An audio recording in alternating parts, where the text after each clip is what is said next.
Okay, so let's unpack this. Just picture the scene for a second. Yeah. You walk into a therapy office. Right. You're clutching your iced coffee. You're a little nervous. Maybe you've got a list of grievances about your boss. And Or you're finally going to talk about your childhood. Exactly. Standard stuff, Right. right? You sit down on the couch, and before you can even say hello, the therapist just sort of looks at you and winces. Then not because of what you said. No, not at all. It's because of what they see hanging off your shoulders. And just to be clear, we are not talking about like dandruff or a lint problem here. No. We are talking about entities, ghosts, dark, swirling energy fields. It definitely raises the stakes of a typical Tuesday session, doesn't it? Just a tad. Oh. And that is exactly where we are going today. We're doing a deep dive into this really fascinating and, kind of wild transcript from the creator of Thewizardliz. The source material is called My Therapist is Psychic, This Is What I Learned. Yeah. And if you know Liz, you know her advice is usually very direct, very no-nonsense. But this is next level. It's basically a field guide to spiritual warfare disguised as self-care. It really is. And I think we need to address the elephant in the room, like right at the top. Go for it. This source material, it relies heavily on concepts like clairvoyance, spirits, demons, energy field. It's a very specific worldview. Right. And I know some of our listeners might be reaching for that skip button because it sounds a little too woo-woo. I would say don't hit skip. Because whether you are a diehard believer in the supernatural or you're a complete materialist skeptic, the toolkit Liz presents here offers a fascinating psychological framework. It's a good way to put it. The source material presents this world where energy isn't just, a vibe, it's a currency. A currency, I like that. Yeah. It's something you earn, something you spend, something you have to protect, and crucially, something that can be stolen from you. That was the hook for me. The idea that we're all just leaking this currency all day long without even realizing it. Exactly. So the mission for this deep dive is to unpack this specific spiritual toolkit. We're going to cover everything from how to protect your energy while you're doom scrolling to stopping intrusive thoughts. And some really weirdly specific rituals for unblocking money and love. Yes. Yes. It's a comprehensive system. Defense, maintenance, and offense. Let's do it. Okay, so let's jump right in. The source kicks off with a story that I think a lot of people can relate to, even if they don't have a psychic therapist. Liz is on vacation in the Seychelles. Which is, it's paradise. Absolute paradise. Yeah. She's posting photos, living her best life, and then, suddenly the internet does what the internet does. She gets mobbed. Unexpected hate. People claiming she's making it all up or she's only there because she's dating rich guys. Just really nasty, invasive stuff. Right. And Liz, who normally just ignores this kind of noise, feels this sudden, burning compulsion to reply, to post proof, to show the receipts. She's engaging with the trolls. She is. Yeah. And this is where the therapist steps in with the analysis. When Liz gets back and explains this anxiety, this need to correct the record, the therapist doesn't talk about haters. No, she talks about the inner child. It's such a pivot. It is. She asks Liz a very specific question. She says, when you were young, did you have to constantly justify yourself to your parents? Where were you? Who were you with? Why are you 5 minutes late? Exactly. And for Liz, the answer was a hard yes. She was terrified growing up. She had to explain her every move just to stay out of trouble. So the therapist connects the dots. These random strangers on the internet triggered that specific childhood trauma. The inner child felt unsafe and felt that need to justify to be safe again. The internet trolls weren't the real problem. They were just the button pushers. But here's where it gets really interesting, specifically the psychic element of the advice. Because the therapist explains that responding to a negative comment isn't just a waste of time. It's not just a psychological regression. It's a literal transaction. This is the concept of energy exchange. And the source is very, very firm on this. The therapist argues that when you engage with someone negative, when you type out that reply to a hater, you are opening a channel. You're giving them your light energy. And in return, you're basically vacuuming up their dark energy. It's such a gruesome image. It's like a blood transfusion you didn't ask for. Mm-hmm. The source says, and I quote, "The minute you respond, you lost energetically." Because you've opened the door. You've allowed their state of mind to overwrite yours. And notice the framing here. Silence isn't just taking the high road or being classy. No, it's a containment strategy. It keeps your bank account full, so to speak. But the source takes this idea of connection Mm-hmm. to a level that, honestly, it freaked me out a bit. Oh, I know where you're going with this. We need to talk about the WhatsApp story. The digital possession anecdote. Yeah, this part gave me chills. So the therapist told Liz a story about messaging a client on WhatsApp. The client wasn't in the room, they were just texting. And the therapist claims that an entity, a spirit possessing that client, actually traveled through the app, through the digital connection, and entered the therapist's home. It sounds like the plot of a modern horror movie, like the call is coming from inside the Wi-Fi. Literally. Digital possession via WhatsApp was not on my bingo card for today. It sounds extreme, but if we just strip away the supernatural layer for a second, think about what that represents psychologically. How often have you read a text from a toxic person and suddenly your entire mood just shifts? Oh, all the time. Yeah. Your chest tightens. Right. You're safe in your living room, but psychologically, that person has entered your home. They are occupying space in your head. That's a really fair point. The digital door is a real door in our minds.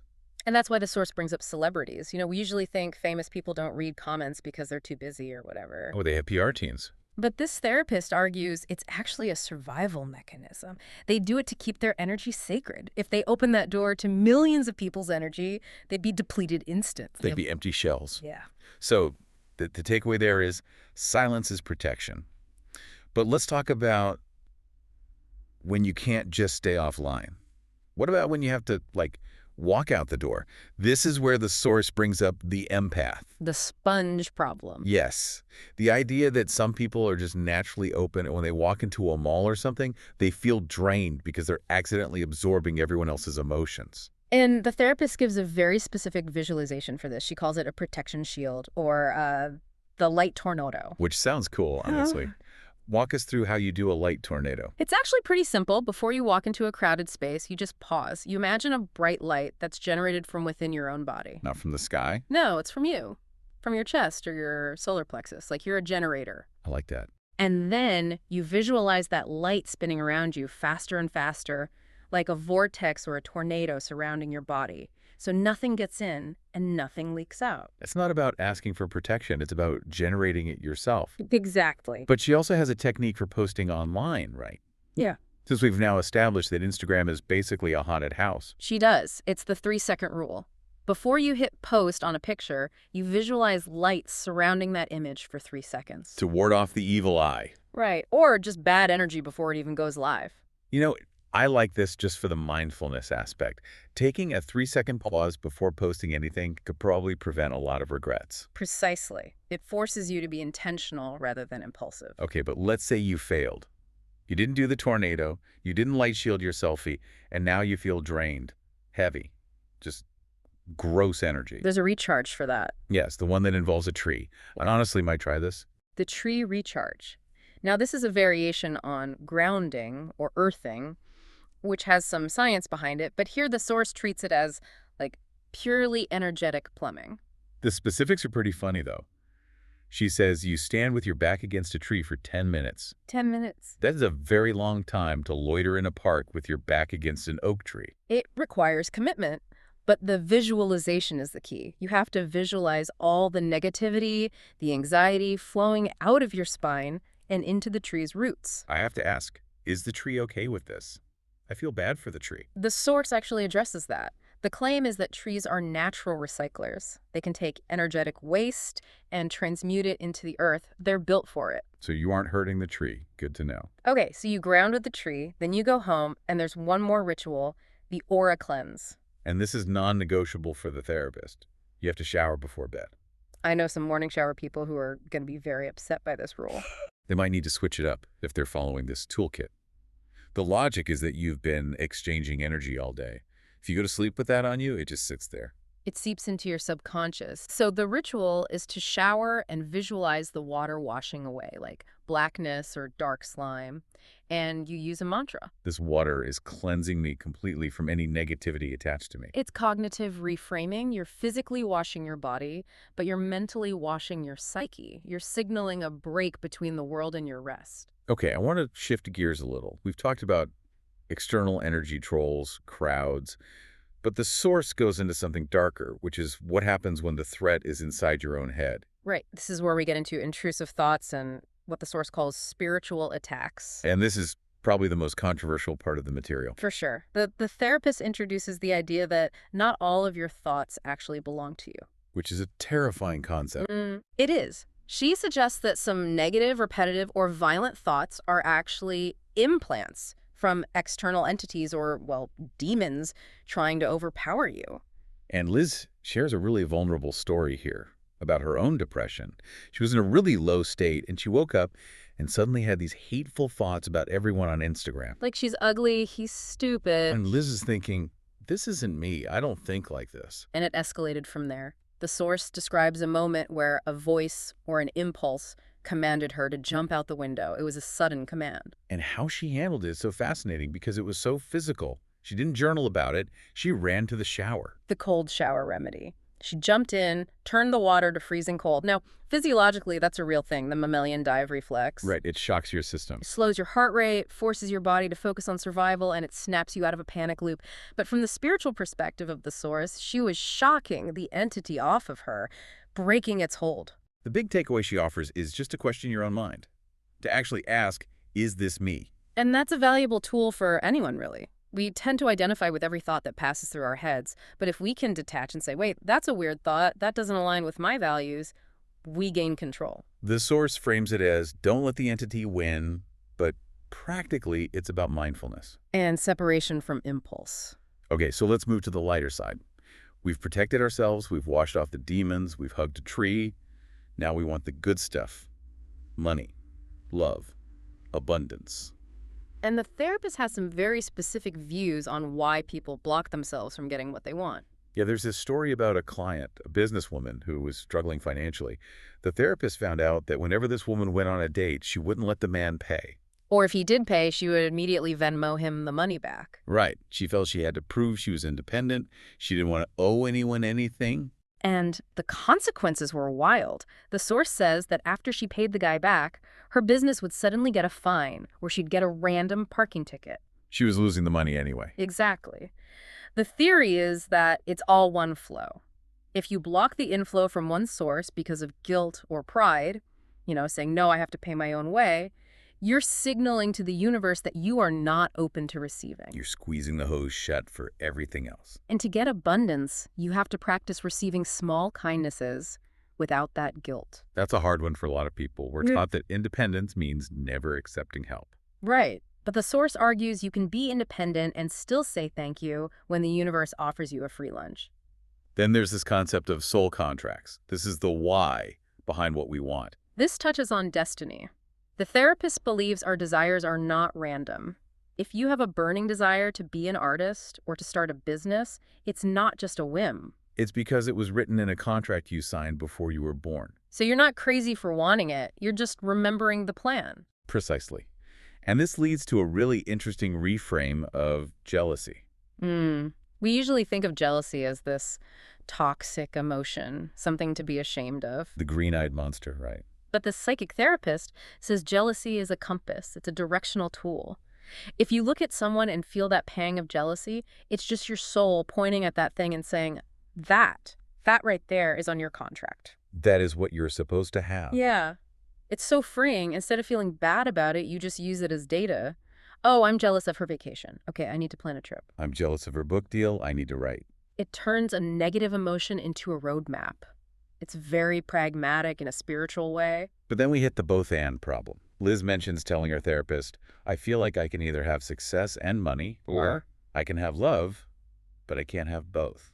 Which is a very common limiting belief, the sacrifice mentality. The therapist just shuts that down immediately. Oh, so. She tells Liz that believing she has to choose is the only reason she has to choose. You manifest the trade-off. Correct. The advice is to affirm you're worthy of both, to reject that binary choice. So how do we lock all of this in? The episode wraps up with some bedtime rituals. We've done the aura cleanse shower. Now we're in bed. And there's a specific power mantra. This is all about reclaiming your energy. Think about it like browser tabs. Throughout the day, you leave little bits of yourself open everywhere. In conversations, in worries about work. I love that analogy. The mantra is about closing those tabs. It is. Hmm. I call back my power from every entity, place, person, and situation, and I give back any energy and power that is not mine to carry. I call back my power. It's like gathering up all your scattered pieces so you can be whole while you sleep. And then the final step, right as you're drifting off, this is the hypnagogic state. The Joe Dispenza reference. Yes. The source mentions Dr. Joe Dispenza, who talks about how the brain waves change right between wakefulness and sleep. You go from beta to alpha to theta. And in that theta state, your analytical mind shuts off. Your subconscious is wide open. So don't fall asleep watching the news or doom scrolling. That's the worst thing you can do. Definitely. The advice is to listen to guided meditations, specifically for what you want: love, money, health. You let those positive affirmations play so they go straight into the programming. It's basically hacking your own sleep, programming the machine while it's in maintenance mode. Exactly. So if we look at this whole toolkit, it really is a comprehensive system. It starts with defense, the tornado, the silence. Then it moves to maintenance cleansing, the aura, the tree grounding, and finally, offense. Manifesting what you want by clearing those blocks and using the sleep state. And what ties it all together is the concept of agency. Say more about that. Whether it's an intrusive thought, a nasty comment, or a financial block, the source is telling you, you don't have to accept this. You can block it, you can wash it off, you can rewrite the contract. You are in charge of your energetic house. I think that's why this resonates with so many people. It takes things that feel out of our control, like bad luck or hate, and gives you a visualization or a mantra to do something about it. It empowers the individual. Even if you think the ghosts are just metaphors, the psychology of taking back your power is undeniable. Absolutely. Well, we've covered a lot of ground today, from the Seychelles to the shower, from light tornadoes to soul contracts. It's certainly given me something to think about the next time I feel the urge to argue with a stranger on the internet. Don't do it.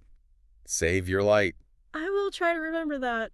So here's the final thought we want to leave you with today. We talked about jealousy being a compass, a map to your destiny. It's a provocative idea. So ask yourself this: what is the one thing, the one person or lifestyle or achievement that you are most jealous of right now? Not just annoyed by, but deeply irrationally jealous of. And if you assume that feeling is actually a memory of a contract you signed before you were born, what is it telling you that you need to go out and get? Thanks for listening to this deep dive. Stay protected, stay grounded, and we'll see you in the next one.